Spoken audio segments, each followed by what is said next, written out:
آؤ میرے عزیزو اس رب ذوالجلال کی کچھ صفات کی طرف میں آتا ہوں۔ رب ذوالجلال رحمان بھی ہے، رحیم بھی ہے، کریم بھی ہے، غفار و ستار و قہار و جبار بھی ہے۔ اس کی 99 صفات پر اگر ہم ذکر کرتے چلیں، روز ایک صفت پر ذکر ہو جائے گا، راتیں تمام ہو جائیں گی۔ قرآن نے خود کہا ہے دنیا کے سارے درخت قلم بن جائیں اور سمندر سیاہی بن جائیں، اور اللہ کی تعریف و توصیف لکھنا چاہیں، سمندروں کی سیاہی سوکھ جائے گی، یہ درختوں کے قلم بنے ٹوٹ جائیں گے۔ ما نفدت کلمات اللہ، اللہ کے کلمات کو پھر بھی مکمل نہیں کیا جا سکے گا۔ یہ ہماری چھوٹی سی زبان اور تمہارے چھوٹے سے کان کہاں ان تمام کلمات کو سن سکیں گے یا کہہ سکیں گے، مگر ہم اتنا ضرور جانتے ہیں کہ ان تمام سمندروں میں سے ایک قطرہ بھی ہم نے اپنی محفل میں پا لیا تو یہ ہماری زندگی کی معراج ہے۔ اللہ رحمان ہے، یقیناً ہم نے اس کو بسم اللہ میں بھی پڑھا، سورہ فاتحہ میں بھی پڑھا، بلکہ ہم اپنے بچوں کو بھی یہی کہتے ہیں، ماں باپ کو بھی یہی کہتے ہیں۔ اب اس کے رحمان کی صفات دیکھنا ہے کیسے۔ رحمان کسے کہتے ہیں؟ رحم کرنے والا، رحم کرنے والا، نرمی کا معاملہ کرنے والا لوگوں کے ساتھ، بلکہ اپنی ساری مخلوقات کے ساتھ نرمی کا معاملہ کرنے والا۔ میں 2 ہی صفات پر آج گفتگو ختم کر دوں گا، اس کے رحمان ہونے کی اور اس کے قہار ہونے کی۔ دونوں کے درمیان ہمیں یہ زندگی چلانی ہوگی۔ اللہ رحمان ہے، اس کی جو زندگی یہاں ہمیں دیکھنے کے مظاہر ہیں وہ کیا ہے؟ ماں تم سے جتنی محبت کرتی ہے، کیسے؟ تم رو تو گود میں اٹھا لیتی ہے، تمہارے بہت ساری چیزیں اپنے ہاتھوں سے صاف کرتی ہے، اپنے ہاتھوں سے بنا کر کے کھلاتی ہے۔ آخر وہ بھی انسان ہے، تم بھی انسان ہو۔ ماں تمہیں اٹھا کر کے اتنا جو پیار کرتی ہے، باپ تمہیں لے کر کے چلتا ہے، تمہارے لیے جوجھتا ہے، محنت کرتا ہے، آخر وہ کیوں مشقتیں اٹھاتا ہے، خون پسینے کی کمائی ایک کر کے لا کر اپنے بچے کو کھلاتا ہے۔ اب سنیں حدیث پاک میں ماں اور باپ کے دلوں میں یہ بچے کی جو محبت ڈالتی جاتی ہے، یہ اللہ کے رحمان صفت کا کچھ حصہ ہوتا ہے۔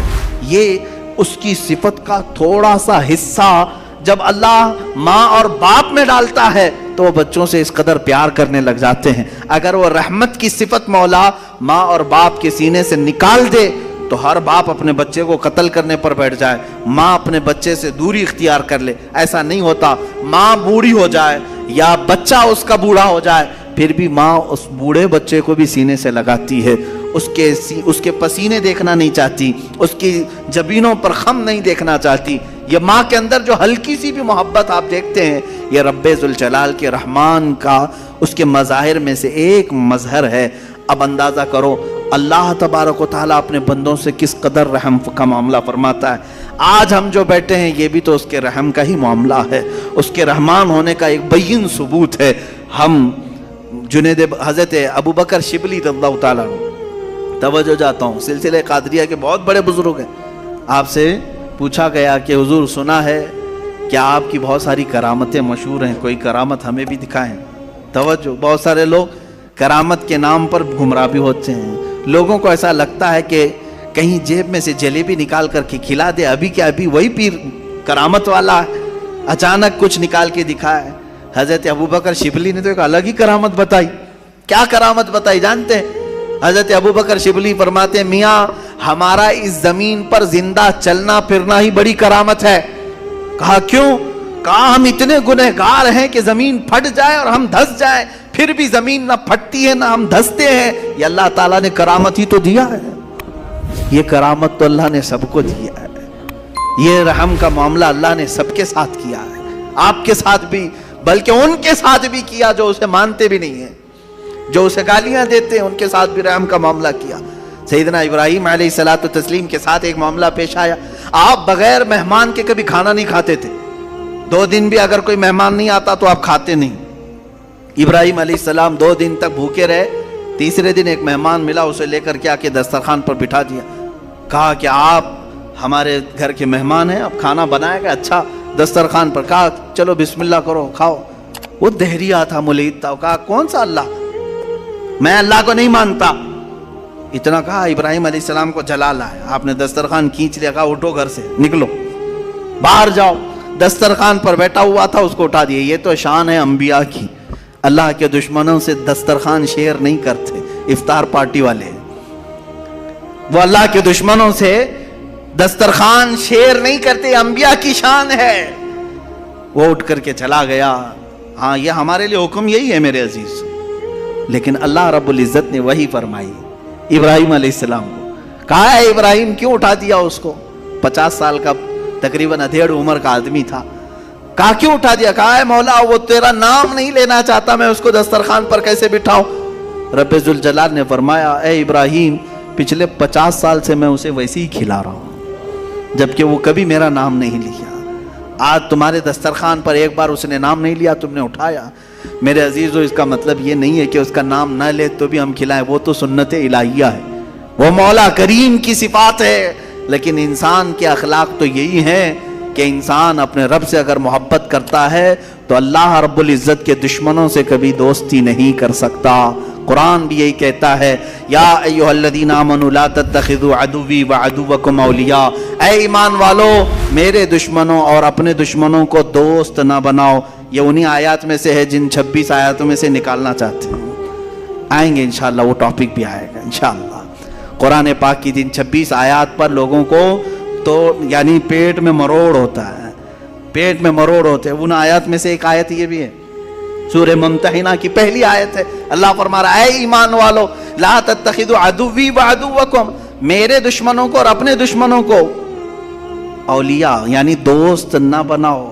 میرا رب نے اتنا حکم کیا دیا، ان کو تکلیف شروع ہو گئی۔ قرآن جو ہے نفرت سکھاتا ہے، قرآن نفرت، یہ تمام انشاءاللہ العزیز زندگی باقی رہی یہ 26 آیتوں کا جو مضمون ہے یہ ان کی کتابوں سے بھی میں نکال کے دکھاؤں گا۔ سیم ٹو سیم چیزیں، سیم ٹو سیم چیزیں وہاں پر بھی موجود ہیں۔ تو پیدا کرو کسی اور وسیم گندے رافضی کو جو وہاں سے بھی نکال سکے۔ عزیزان گرامی وقار، بات میں عنوان سے ہٹ نہ جائے اس لیے میں عرض کروں گا، وہ رب ذوالجلال رحمان ہے اور اس کے رحم کا معاملہ تو ہے، اس کے رحم کا معاملہ ہے کہ آج جس طرح سے لوگ ہمیں پیش کرنا چاہ رہے ہیں کہ یہ ایک ڈراؤنی شکل ہماری بنا کر کے اسلاموفوبیا یعنی مسلمانوں سے لوگوں کو ڈرانا، یہ اگر تمام دوسرے قوموں کی طرح بھی ہو جاتے تو میرے عزیزو یہ سب کا جینا حرام کر کے رکھتے۔ ہمارے ہاں آخرت کا تصور ہے، ہمارے ہاں رب ذوالجلال کو جواب دینے کا تصور ہے، ہمارے ہاں اللہ رب العزت کے دیکھنے کا تصور ہے کہ وہ ہر گھڑی ہمیں دیکھ رہا ہے۔ یہ تمام تصورات لے کر کے مسلمان جی رہا ہے۔ تم کہہ رہے ہو یہ آتنکوادی ہے، دہشت گرد ہے، اور جو اس طرح سے کر رہا ہوگا اس کا تصور ختم ہو چکا ہوگا۔ ہمیں تو اللہ رب العزت کے ہونے کا اتنا احساس ہے کہ رات کے اندھیرے میں بھی ہم ڈرتے ہیں کوئی ایک گندی تصویر بھی دیکھنے کے لیے، جبکہ کوئی نہیں دیکھ رہا ہے، اس لیے کہ مسلمان اس عقیدے کے ساتھ جیتا ہے کہ اللہ لا الہ الا هو الحی القیوم لا تأخذہ سنۃ ولا نوم۔ مسلمان اس عقیدے کے ساتھ جیتا ہے، وہ اللہ ہے جو حی ہے اور قیوم ہے، اسے نہ اونگ آتی ہے نہ نیند آتی ہے۔ یعلم خائنۃ الاعین وما تخفی الصدور، تمہاری آنکھوں کی خیانت کو بھی وہ دیکھ رہا ہے، تمہارے دلوں کے گزرنے والے حالات سے بھی وہ واقف ہے۔ ہم اس تصور کے ساتھ، اس عقیدے کے ساتھ جی رہے ہیں۔ بہرحال میرے عزیزو اس کے رحمان کی صفات بے شمار ہیں، بے شمار ہیں، اور اس کے کام حکمت کے ہوتے ہیں۔ بعض لوگوں کو ایسا لگتا ہے کہ نہیں وہ رحمان ہے، رحمت تو کر رہا ہے، میرے ساتھ تو نہیں ہو رہا ہے، میرے ساتھ تو نہیں ہو رہا ہے، میں تکلیفوں پہ تکلیفیں اٹھاتا ہوں۔ میرے عزیزو صبر نہیں کرتا انسان اور اس طرح کی باتیں کر جاتا ہے، یہ ایسا ہی گھبرانے والا آدمی ہے جیسے کوئی ٹرین سرنگ میں جائے، ٹنل میں جائے تو کچھ جو باولے لوگ ہوتے ہیں اچھل کود کرنے لگ جاتے ہیں۔ کبھی ٹرین کا سفر کیا آپ نے؟ اور ٹرین کبھی ٹنل کے اندر جاتی ہے، پہاڑ کے گوفے کے اندر، کیا ہوتا ہے؟ اندھیرا آ جاتا ہے، اندھیرا، اتنا اندھیرا آتا ہے تو جو عقل مند ہوگا وہ سیٹ پہ بیٹھا رہے گا، اور جو باولا ہوگا اچھل کود کر رہا ہے، اسے ایسا لگتا ہے دنیا کیا سے کیا ہو گئی، ٹرین کہیں کھڈے میں چلی گئی۔ ایسا نہیں ہے، جو عقل مند ہے وہ بیٹھا رہتا ہے۔ اگر آپ عقل مند ہیں، بیٹھے رہتے ہیں اپنے سیٹ پر، میں پوچھتا ہوں کیوں بیٹھے رہتے ہو؟ کیوں بیٹھے رہتے ہو؟ اندھیرا ہو گیا، ٹرین گوفے کے اندر چلی گئی ہے، آپ کہیں گے میاں تھوڑی دیر کی بات ہے، یہ ٹرین کا ڈرائیور چلا تو رہا ہے، نکال لے گا، نکالے گا نا۔ ٹرین نکل کر کے باہر آ جاتی ہے تو آپ کہتے اجالا تو آ گیا، اے میرے عزیز ٹرین کے چلانے والے پر تجھے اتنا یقین ہے سیٹ چھوڑ کر اٹھتا نہیں، اس طرح تیری زندگی میں جب مصیبتوں کا کبھی اندھیرا آتا ہے یقین کر وہ رب ذوالجلال پھر اجالوں میں لائے گا۔ ان مع العسر یسرا، اس نے فرمایا ہے ہر تکلیف کے بعد آسانی ہے، کیوں اتاولے ہوتے ہو؟ تھوڑی سی تکلیف کیا آئی شکایت کیا، میرے ساتھ رحم کا معاملہ نہیں ہو رہا ہے، میرے ساتھ رحم کا معاملہ نہیں ہو رہا ہے۔ فعل الحکیم لا یخلو عن الحکمہ، وہ حکیم ہے اس کا کوئی کام حکمت سے خالی نہیں ہوتا، کوئی کام حکمت سے خالی نہیں ہوتا۔ آج دوپہر میں اگر تمہیں روٹی نہیں ملی ہے تو کوئی نہ کوئی سبب ہوگا، وہ تمہارے حق میں بہتر چاہتا ہے۔ عسیٰ ان تکرہوا شیئا وہو خیر لکم، قرآن کہتا ہے بسا اوقات تم جس چیز کو نہیں چاہتے لیکن وہ تمہارے حق میں بہتر ہوتا ہے۔ جنید بغدادی رضی اللہ تعالیٰ عنہ کے زمانے میں ایک خاتون وہ دھاگا، روئی سے دھاگا بناتی تھی، روئی سے دھاگا بناتی تھی اور وہ دھاگا بنانے کے بعد بیچ آتی تھی، کتنے؟ آدھے درہم میں بکتا تھا اس کا، آدھا درہم۔ وہ آدھا درہم لاتی تھی، اس میں سے آدھے یعنی پاؤ کر کے اس سے پھر کپاس روئی خریدتی اور پھر اس کا آدھا درہم بناتی اور باقی کا گھر میں خرچہ کر۔ ایک دن آدھے درہم کی روئی لائی اور پورے کا اس نے دھاگا بنا دیا۔ دھاگا کچا ہوتا، سوکھنے کے لیے رکھی صحن میں، اندر کھانے کے بنانے کے انتظامات کر رہی تھی، ایک کوا آیا اور دھاگا اٹھا کے لے گیا۔ بیوہ عورت، اس کے سوا کچھ بھی نہیں تھا، آج کچھ بھی نہیں تھا اس کے پاس، بھوکی رہ گئی۔ اب نہ خریدنے کے لیے دھاگا خریدنے کے، روئی خریدنے کے بھی پیسے نہیں، کھانا بنانے کے بھی پیسے نہیں، آلریڈی بیوہ ہے اور غریب ہے۔ کہنے لگی کیا اتنی غربت کے بعد بھی اللہ تعالیٰ ایسے اس کی بچی پونجی بھی اٹھا لیتا ہے؟ لوگ یہی کہتے ہیں نا میرے پاس کچھ نہیں تھا پھر بھی میں نقصان میں جا رہا ہوں، اب تو کچھ رحم کر دیتا۔ ارے بھائی بڑے سیٹ آدمی کے 1 لاکھ روپے چلے گئے تو سمجھ میں آئے گا چلو ٹھیک ہے باقی بچے ہوئے پھر کور کر لے گا، جس کے پاس کچھ نہیں لاسٹ پونجی بچی ہے وہ بھی مولا نے اٹھوا دیا، تو یہ کون سا رحم ہے؟ بندے تل ملا جاتے ہیں۔ وہ خاتون گھبرائی اور کہا یہ اب کون سے رحمان کی صفت ہے؟ کیا وہ رحم کر رہا ہے میرے ساتھ؟ میں بیوہ ہوں، کچھ بھی نہیں میرے پاس۔ حضرت جنید بغدادی کے پاس دوڑی دوڑی گئی، دوسرا دن تھا، بھوک کی شدت تھی، دوڑی ہوئی آئی۔ حضرت جنید بغدادی اس وقت بیٹھے تھے، ان کے دربار میں کچھ لوگ آئے ہوئے تھے باہر کے ملنے کی غرض سے، دور سے آئے ہوئے تھے۔ آپ کو یہ چیختی ہوئی آئی تو اس کو سائڈ میں کھڑا کیا، رک جاؤ میں پہلے ان کی باتیں سن لوں، پہلے ان کی باتیں سن لوں۔ ان لوگوں نے آ کر کے کہا کہ حضور ہم کچھ نذرانہ لے کر کے آئے ہیں، کچھ نذرانہ لے کر کے آئے ہیں، یہ قبول فرما لیں۔ کیا تھا نذرانہ؟ 10,000 سونے کے سکے اشرفیاں تھی۔ کہا کہ حضور آپ اپنے حساب میں اس کو تقسیم کر لیں۔ حضرت جنید بغدادی رضی اللہ تعالیٰ عنہ نے وہ 10,000 اشرفیاں لیے اور پورے کے پورے اس عورت کو دے دیا۔ وہ عورت ابھی کچھ کہنے والی تھی، اس کے کہنے سے پہلے آپ نے دے دیا۔ کہا اس کو پکڑو۔ اب پھر وہ آئی ہوئی جماعت تھی، اس سے پوچھا کیا معاملہ ہے، کیوں اتنی بڑی رقم تم ہدیے میں لائے؟ سنو میرے عزیزو، فعل الحکیم لا یخلو عن الحکمہ۔ وہ کہتے ہیں ہم سمندر کے سفر پر تھے، کشتی میں بیٹھے تھے، آ رہے تھے، اچانک ہماری کشتی پھٹ گئی، کشتی میں سوراخ آیا، پانی اندر آنے لگ گیا، تو جیسے یہ چمڑے کی کشتی تھی پانی اندر آنے لگا تو ڈوبنے کے چانسز بڑھ گئے۔ پانی جتنا ہو سکا ہم نکال کر پھینکتے رہے، لیکن اس کشتی کی مرمت کے لیے ہمارے پاس کچھ نہیں تھا۔ اچانک ایک کوا آیا اور اوپر سے دھاگا گرا دیا۔ ایک کوا آیا، دھاگا اوپر سے گرایا، اور وہ اتنا ہی دھاگا تھا جس سے ہماری کشتی سل جاتی تھی۔ ہم نے اسی دھاگے سے اپنی کشتی سل دی، اور پھر اسی وقت ہم نے یہ نیت کر لیا کہ وہ رحمان ہے جس نے ہمیں بچایا ہے، ہم صحیح سلامت جائیں گے تو 10,000 اشرفیاں جنید بغدادی کو نظر کریں گے۔ وہاں ہم نے منت کر لی تھی، میرے آقا ہم نے صحیح سلامت کنارے کو پا لیا، اب آ کر کے وہ 10,000 اشرفیاں آپ کی بارگاہ میں ہم نے نظر کر لیا۔ حضرت جنید بغدادی دلوں کے حالات سے باخبر تھے، اس خاتون کی طرف دیکھا اور پوچھا کیا تمہارے رب نے صحیح رحم کیا یا نہیں؟ تمہارے آدھے درہم کو کوے سے اٹھوا کر بدلے میں 10,000 اشرفیاں دیتا ہے، اسی کا نام رحمان ہے، وہ رحمان ہے۔ بندہ گھبراتا ہے، کہتا ہے ایسے کیسے ہوگا، میرے پاس کچھ بھی نہیں تھا پھر بھی اٹھا لیا۔